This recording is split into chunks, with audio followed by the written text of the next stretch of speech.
सभी को नमस्कार। आज की इस वीडियो में हम बाल्यावस्था में शिक्षा का स्वरूप ये पढ़ने वाले हैं। इससे पहले वाली वीडियो में हम विकास की अवस्थाओं के अंतर्गत गर्भाधान अवस्था, नवजन्म काल अवस्था, शैशवावस्था और बाल्यावस्था का अर्थ, उसकी परिभाषा, विशेषताएं देख चुके हैं। आज हम करने वाले हैं बाल्यावस्था में शिक्षा का स्वरूप।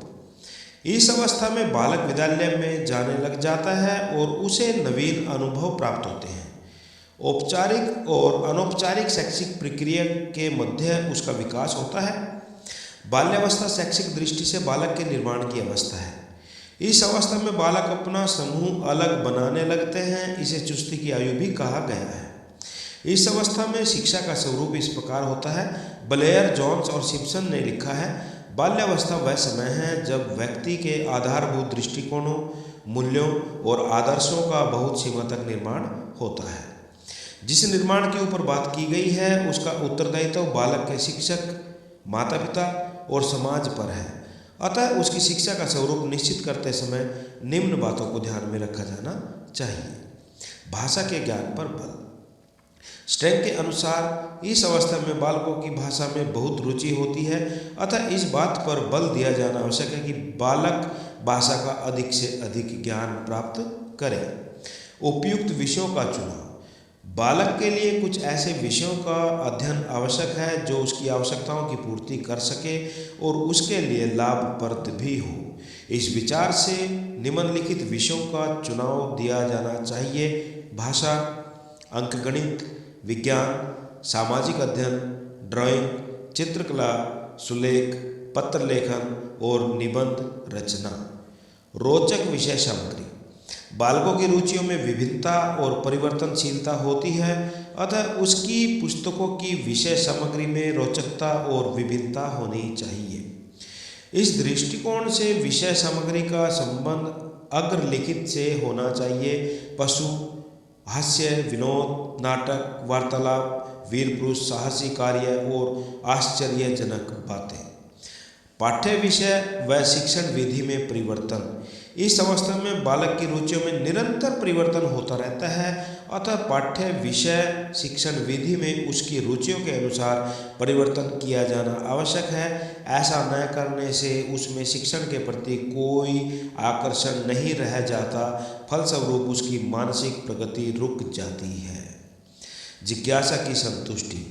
बालक में जिज्ञासा की प्रवृत्ति होती है। अतः उसे दी जाने वाली शिक्षा का स्वरूप ऐसा होना चाहिए जिससे उसकी इस प्रवृत्ति की तुष्टि हो सके। सामूहिक प्रवृत्ति की तुष्टि। बालकों में समूह में रहने की प्रबल प्रवृत्ति होती है। अतः अन्य बालकों से मिलना जुलना और उसके साथ कार्य करना या खेलना चाहता है। उसे इन सब बातों का अवसर देने के लिए विद्यालय में सामूहिक कार्यों और सामूहिक खेलों का आयोजन किया जाना चाहिए। कॉलेंसनिक के अनुसार सामूहिक खेल और शारीरिक व्यायाम प्राथमिक विद्यालय के पाठ्यक्रम के अभिन्न अंग होने चाहिए। रचनात्मक कार्यों की व्यवस्था। बालक की रचनात्मक कार्यों में विशेष रुचि होती है। अतः विद्यालय में विभिन्न प्रकार के रचनात्मक कार्यों की व्यवस्था की जानी चाहिए। पाठ्य सहगामी क्रियाओं की व्यवस्था। बालक की विभिन्न मानसिक रुचियों को संतुष्ट करके उसकी सुप्त सोई हुई जो शक्तियाँ हैं उसको अधिकतम विकास किया जा सकता है। इस कार्य में सफलता प्राप्त करने के लिए विद्यालय में अधिक से अधिक पाठ्य सहगामी क्रियाओं का संचालन किया जाना चाहिए। पर्यटन व स्काउटिंग की व्यवस्था।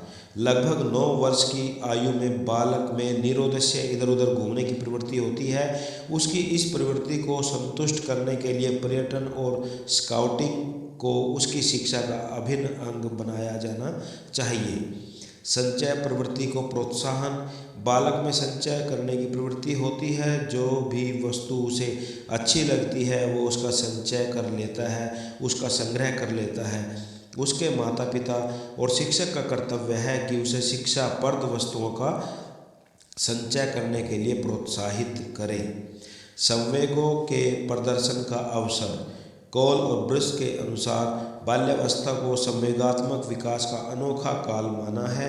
यह विकास तभी संभव है जब बालक के संवेगों का दमन न किया जाए, क्योंकि ऐसा करने से उसमें जो भावना ग्रंथियाँ होती हैं उसका निर्माण प्रॉपर तरीके से नहीं हो पाता, तो दमन नहीं किया जाना चाहिए। सामाजिक गुणों का विकास।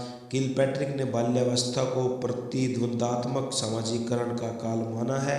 विद्यालय में ऐसी क्रियाओं का अनिवार्य रूप से संगठन किया जाना चाहिए जिनमें भाग लेकर बालक अनुशासन, आत्मनियंत्रण, सहानुभूति, प्रतिस्पर्धा, सहयोग आदि सामाजिक गुणों का अधिकतम विकास हो सके। नैतिक शिक्षा। पियाजे ने अपने अध्ययनों के आधार पर बताया कि लगभग 8 वर्ष का बालक अपने नैतिक मूल्यों का निर्माण और समाज के नैतिक नियमों में विश्वास करने लगता है। उसे इस मूल्यों का निर्माण और इन नियमों में दृढ़ता विश्वास रखने के लिए नियमित रूप से नैतिक शिक्षा दी जानी चाहिए। क्रिया व खेल द्वारा शिक्षा। सभी शिक्षा शास्त्री बालक की स्वाभाविक क्रियाशीलता और खेल प्रवृत्ति में विश्वास करते हैं, अतः शिक्षा का स्वरूप ऐसा हो जिससे वह स्वयं क्रिया करके और खेल के द्वारा अर्जित कर सके। प्रेम व सहानुभूति पर आधारित शिक्षा। बालक कठोर अनुशासन पसंद नहीं करता है, वह शारीरिक दंड, बल प्रयोग, डांट, झपट से घृणा करता है, वह उपदेश नहीं सुनना चाहता, वह धमकियों की चिंता नहीं करता, अतः उसकी शिक्षा में इनमें से किसी पर आधारित न होकर प्रेम और सहानुभूति पर आधारित शिक्षा होनी चाहिए। तो ये था प्रिय विद्यार्थियों आप लोगों के लिए एक इम्पोर्टेंट क्वेश्चन, और जो पहले वाले क्वेश्चन हम कर चुके हैं गर्भाधान की अवस्था या नवजन्म काल की अवस्था या शैशवावस्था या बाल्यावस्था का अर्थ और उसकी परिभाषाएं और उसकी विशेषताएं, तो वो सब डिस्क्रिप्शन के अंदर लिंक दे रखा है, वहाँ से आप जाकर अपने पेपर की तैयारी कर सकते हैं। वीडियो पसंद आए तो लाइक कर देना, शेयर कर देना। धन्यवाद।